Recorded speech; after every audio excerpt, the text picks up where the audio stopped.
میرے بھائیوں، اپنے اللہ کو راضی کریں۔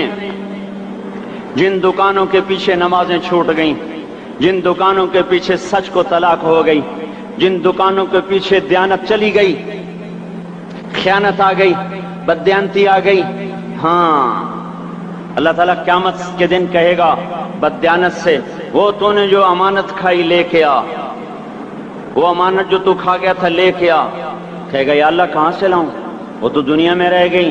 اللہ تعالیٰ فرمائیں گے پڑی ہوئی ہے، جہنم میں پڑی ہے، جا اٹھا کے لا۔ اور وہ جہنم میں کیسے جائے؟ تو فرشتے ماریں گے چل، اور وہ اس کو لے کے چلیں گے، اور چلتے چلتے دوزخ کا سب سے خطرناک حصہ حاویہ، وہاں اس کو لے کے جائیں گے جہاں منافق رہتے ہیں۔ بددیانت لوگ حاویہ تک چلے جائیں گے ایمان ہونے کے ساتھ بھی، امانت کو کھانے والے لوگ حاویہ میں چلے جائیں گے جو منافقین کی آگ ہے اس میں۔ وہاں دیکھے گا تو جس کا مال دبایا تھا دنیا میں وہاں پڑا ہوگا، کہے گا اچھا یہاں پڑا ہے، اتنے میں وہ تباہ ہو جائے گا، اس کو اٹھائے گا، کندھے پہ رکھے گا، پھر اوپر چڑھنا شروع کرے گا، چڑھنا شروع کرے گا، چڑھنا شروع کرے گا۔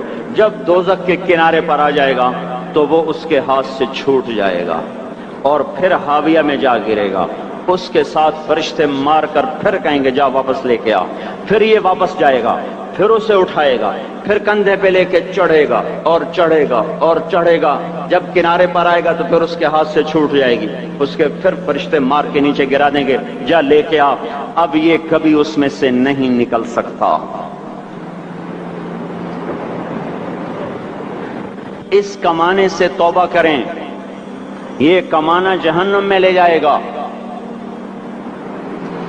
اور ادھر دوسری سنو، سَيَعْلَمُونَ الْيَوْمَ مَنْ أَصْحَابُ الْكِرَامِ، ایک فرشتہ اعلان کرے گا آج پتہ چلے گا عزت والے کون ہیں، آج پتہ چلے گا عزت والے کون ہیں۔ أَيْنَ الَّذِينَ تَتَجَافَى جُنُوبُهُمْ عَنِ الْمَضَاجِعِ، کہاں ہیں راتوں کو اٹھ کے نمازیں پڑھنے والے؟ ارے میرے بھائیو، یہ نماز کی غفلت بہت بڑی ہلاکت ہے۔ میں کیسے سمجھاؤں؟ میں تو جب بھی جمعہ پڑھاتا ہوں میں یہ مضمون ضرور بیان کروں، مجھے جب یہ مجمع نظر آتا ہے تو میرا دل ٹکڑے ٹکڑے ہو جاتا ہے کہ یہ 8ویں دن آتے ہیں اور باقی دن کہاں ہوتے ہیں؟ یہ کیوں نہیں سمجھتے؟ ان کے آنکھ کیا ہو گیا؟ ان کے کانوں میں ڈاٹ لگ گیا، یا دل کے اوپر کوئی پردہ آ گیا، یا میں کوئی عربی میں بات کرتا ہوں جو سمجھ میں نہیں آتی، یا میں کوئی ان سے چندے کا مطالبہ کر رہا ہوں، یا کوئی اپنی ذات کے لیے سوال کر رہا ہوں، یا اپنی شخصیت کی دعوت دے رہا ہوں۔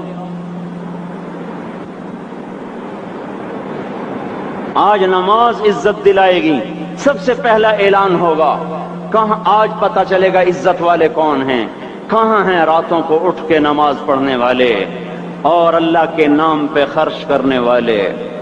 صرف نماز نہیں، زکوٰۃ بھی دینی پڑے گی۔ پیسہ ہے زکوٰۃ نہیں دے رہے، پیسہ ہے اللہ کے نام پہ خرچ نہیں کر رہے۔ بھائیو، اللہ کے نام پہ خرچ کرنا سیکھیں، اللہ کے واسطے اپنے آپ کو سادگی پہ لائیں اور اللہ کے نام پہ لٹانا سیکھیں۔ اللہ آپ کی نسلوں کو واپس کرے گا، صرف آپ کو نہیں، آپ کی نسلوں کو واپس کرے گا۔ آپ اللہ کو قرضہ دے رہے ہیں، کسی ایسے ایرے غیر کو قرضہ نہیں دے رہے۔ یہاں مسجدیں والے چندے مانگ رہے، بھائی مسجد کو چندہ دو، مدرسوں والے چندے مانگ رہے، مدرسوں کو چندے دو۔ یہ تو مسلمان کی غیرت کے خلاف ہے کہ اللہ کے گھر میں مسجد کے لیے چندہ مانگا جائے، اور کہیں صندوقچیاں پھرا رہے، کہیں وہ جھولیاں۔ ایسی مجھے شرم آتی ہے، یہ کرنے والوں پر بھی میں کیا کہوں، ان کی عقلوں پہ بھی پردہ ہے کہ اللہ کے گھر میں مخلوق کے سامنے جھولی پھیلاتے ہیں، اور پھر ان مسلمانوں کی آنکھوں پر بھی پردہ ہے کہ ان کو غیرت نہیں آتی کہ مسجد کے لیے جھولی پھیلائی جا رہی ہو، اور یہ گھروں میں اچھا خاصا کھاتے پیتے ہوں، اور مسجد کے لیے جھولی پھیلائی جائے، اور مسجد کے لیے صندوق رکھے جائیں، اور ہر نماز کے بعد مدرسے کے لیے لوگ چندہ مانگ رہے ہوں۔ یہ ایمانی اور غیرت کے خلاف، مسلمان کی سخاوت کے خلاف ہے کہ اس طرح مسجد کے لیے جھولیاں پھریں اور مسجد کے لیے صندوق پھریں۔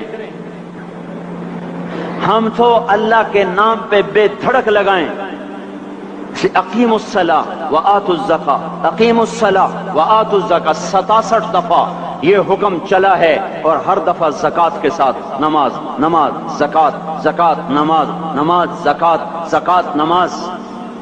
نماز پڑھنے والے زیادہ ہیں نسبتاً زکوٰۃ دینے والوں سے، زکوٰۃ دینے والے تھوڑے ہیں، پیسہ جاتے ہوئے جان جاتی۔ ہمیں نہ دو، اپنے غریب رشتہ داروں کو تلاش کر کے دیں، اپنے غریب رشتہ داروں کو، اپنے غریب پڑوسیوں کو۔ آج جو صحیح دیانتدار تنخواہ دار ہے وہ بھی مستحق زکوٰۃ ہے اگر وہ دیانتدار ہے تو۔ اگر رشوت نہیں لیتا تو آج کا ایس پی بھی مستحق زکوٰۃ ہے۔ میرا ایک دوست ایس پی کہنے لگا میں زکوٰۃ کا مستحق ہوں، حالانکہ میں ملتان کا ایس پی ہوں، کہ 15 دن میرے گھر میں کبھی سالن پکتا ہے کبھی نہیں پکتا۔ اپنے اوپر صرف خرچ کرنا۔ بچے کو کھلونے کی خواہش تھی، 1000 روپے کے کھلونے لے کے دے دیے۔ کیا ظلم ہے یہ، 1000 روپے کے کھلونے بچے کو لے کے دے دیے۔ کیا اللہ نہیں پوچھے گا کہ اس 1000 سے کسی غریب کے گھر کا دیا جل سکتا تھا، اور کسی کے غریب کا ایک ہفتہ گزر سکتا تھا، تیرے کسی مسکین رشتہ دار کے گھر میں بھی کچھ سالن پک سکتا تھا۔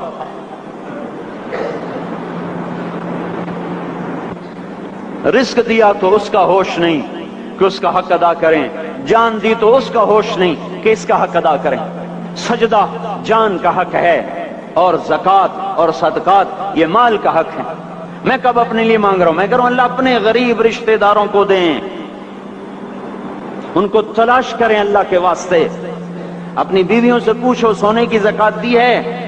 دے، ورنہ تو خود پکڑی جائے گی، تیرا زیور تیرے لیے گنجا سانپ بن کے تیری زبان کو ڈسے گا۔ ان کا میں نے تو بچیوں کے لیے سنبھال کے رکھا ہے، اس کی زکوٰۃ دو پھر ٹھیک ہے، ورنہ اسم کو توڑ کے اس کی زکوٰۃ دو، نہیں تو یہ مال پکڑوا دے گا قیامت کے دن۔ نماز نہیں چھڑا سکتی اگر زکوٰۃ نہیں دی، اور زکوٰۃ نہیں چھڑا سکتی اگر نماز نہیں پڑھی۔ مسجد بنا دی 50 لاکھ میں، اگر خود نمازی نہیں تو یہ مسجد بنانا اسے جہنم سے نہیں بچا سکتا۔ اس لیے میرے بھائیوں، اپنی جان کا بھی صحیح استعمال کریں اور اپنے مال کا بھی صحیح استعمال کریں۔ ہم ایسے اندھے نہیں ہیں کہ جو بچے نے چاہا لا کے دے دیا، جو بیگم نے مانگا اٹھا کے دے دیا۔ نہیں نہیں، ہم پہلے دیکھیں گے اپنے اوپر۔ حضرت عثمان رضی اللہ عنہ کے پاس ایک سائل ہے، حضور سے مانگنے آیا، آپ نے کہا عثمان کے پاس چلے جاؤ۔ عثمان سے مانگنے گئے تو آگے بیوی پہ لڑ رہے۔ کس بات پہ؟ یوں کہہ رہے وہ باہر چھوٹے چھوٹے گھر ہوتے تھے تو باہر آواز آ رہی، بیوی کو کہہ رہے اللہ کی بندی رات تو نے چراغ میں بتی موٹی ڈال دی، وہ بتی ڈالتے تھے نا اس کی روئی کی، تو تیل زیادہ جل گیا۔ تو یہ کہنے لگے یہ کس کنجوس کے پاس بھیج دیا؟ جو بیوی پہ لڑ رہا ہو کہ تو نے بتی موٹی ڈالی ہے تو یہ مجھے کیا دے گا؟ مجھے دمڑی بھی نہیں دے گا۔ جب ان کو باہر بلایا اور خیرات مانگی کہ وہاں سے آیا ہوں، تو انہوں نے اندر گیا، ایک تھیلی اٹھائی، نہ پوچھا کہ کتنے چاہیے، نہ پوچھا کہ کون، 3000 درہم اٹھا کے دے دیے۔ وہ حیران ہو کے کہنے لگا یار ایک بات تو بتاؤ۔ کہا کیا؟ کہا یہ مجھے تو نے اتنے دے دیے کہ میری اگلی نسل کو بھی کافی ہیں، اور خود بیوی پہ تو لڑ رہا تھا کہ بتی موٹی کیوں کر دی؟ کہنے لگے وہ اپنی ذات پہ خرچ تھا، وہ پھونک پھونک کے کرنا ہے، یہ اللہ کو دے رہا ہوں جتنا مرضی دے دوں، یہ تجھے تھوڑا دے، اللہ کو دے رہا ہوں۔ تو اپنی جان کو بھی لگائیں اللہ پر، اور اپنے مال کو بھی لگائیں اللہ پر۔ اور میرے بھائیوں اپنی کمائیوں کو حلال پہ لائیں، اور بیویوں کو سمجھا دیں کہ ہم تمہاری خاطر دوزخ میں نہیں جا سکتے۔ یہ ہم اس پر توبہ کریں، اس پر توبہ کریں، اور یہ آبادی ہر وقت ہونی چاہیے مسجد کی۔ چلو کوئی جو جہاں سے بھی آیا ہے مسجد کے عادی بنو میرے بھائیوں۔ ہماری جماعت گئی تھی اردن میں 1991 میں، تو ہم اسرائیل کے بارڈر پر چلے۔ انہوں نے بتایا کہ یہ ہم سے آمد رفت بات چیت ہوتی رہتی ہے، چونکہ کچھ عرب ادھر رہتے ہیں کچھ عرب ادھر رہتے ہیں، رشتہ داریاں ہیں۔ تو کہ یہ یہودی ہم سے پوچھتے ہیں تمہاری فجر میں نمازی کتنے ہوتے ہیں اور تمہارے جمعے میں نمازی کتنے ہوتے ہیں؟ ہم نے پوچھا یہ تحقیق کیوں کرتے ہو؟ ان کا ہماری کتابوں میں یہ ہے کہ جب فجر کی نماز کے نمازی اور جمعے کی نماز کے نمازیوں کی تعداد برابر ہو جائے گی تو یہودی دنیا سے مٹ جائیں گے۔ اب یہاں فجر میں 1.5 صف ہوتی ہے اور جمعے میں باہر بھی صفیں بنی پڑی، چلو میں کہتا ہوں مان لیا 1/3 طبقہ باہر سے آیا ہے، یہ 2/3 تو یہیں سے اٹھ کے آیا ہے، یہ کیوں نہیں ہر نماز میں آتا؟ میرے بھائیوں اپنے حال پہ رحم کریں، اللہ کے واسطے میری پکار کو سنیں۔ میں آپ کو کوئی فلسفہ نہیں سمجھا رہا، میرا روزانہ ہر جمعہ جب آتا ہوں میں یہی مضمون بیان کرتا ہوں، میں روزانہ آپ کو نیا بیان سنا سکتا ہوں۔ 360 دن ہیں، میں اللہ کے فضل سے آپ کو روزانہ نیا 360 دن میں آپ کو 360 نئے بیان سنا سکتا ہوں۔ میں یہاں بیان کرنے نہیں بیٹھتا، اپنا دکھڑا میں روتا ہوں کہ پوری گلستان کالونی جہنم کی طرف جائے اور میں ان کا پڑوسی ہوں اور میں انہیں جہنم میں جاتا دیکھوں اور میری ہائے نہ نکلے تو میں ڈوب کے مر جاؤں۔ جلتا کتا ہم نہیں دیکھ سکتے اور اس ہماری آنسو نکل پڑیں، چوہے کو ہم جلتا نہیں دیکھ سکتے اور میں اتنی شکلوں کو جہنم میں جاتا دیکھوں۔ جس نے فجر آج نہیں پڑھی اس نے پر جہنم کو واجب کر لیا، جو اب آئندہ اثر نہیں پڑے گا اس پر جہنم واجب ہو گئی، پھر میں کیا مضمون بیان کروں، کیا فلسفے بیان کروں؟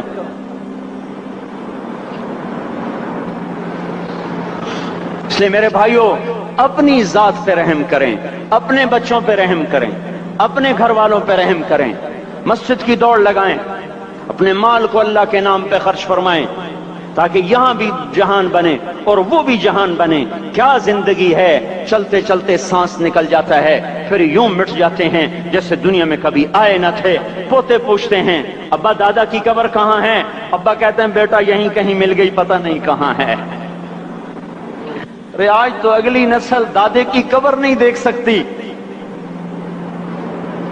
ہم اس دنیا کی خاطر اللہ کے باغی ہو جائیں۔